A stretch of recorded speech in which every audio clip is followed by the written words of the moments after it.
Soleil traverse en ce moment l'une de ses périodes les plus actives. Les explications d'Hervé Pijane et Christian Barthès.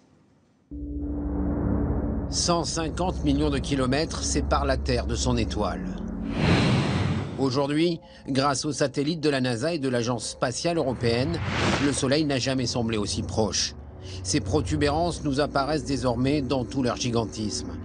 Issues d'explosions géomagnétiques à la surface du Soleil, elles peuvent atteindre des hauteurs de plusieurs dizaines de milliers de kilomètres et des températures avoisinant le million de degrés. La Terre, à l'échelle du Soleil, permet d'imaginer la démesure du phénomène. Vu comment après ça se propage. Ces éruptions sont plus nombreuses lorsque le Soleil atteint son pic d'activité, tous les 11 ans environ. Et c'est justement le cas cette année.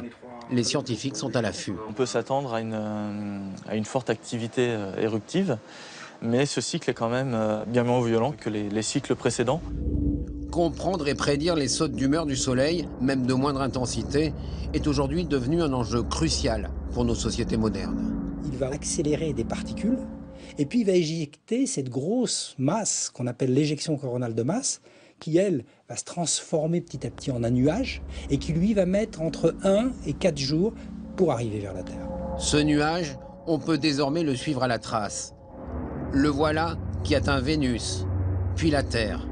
En temps normal, notre planète est capable de l'arrêter grâce à son bouclier magnétique. Parfois, des éjections de masse coronale arrivent pourtant à percer ce bouclier.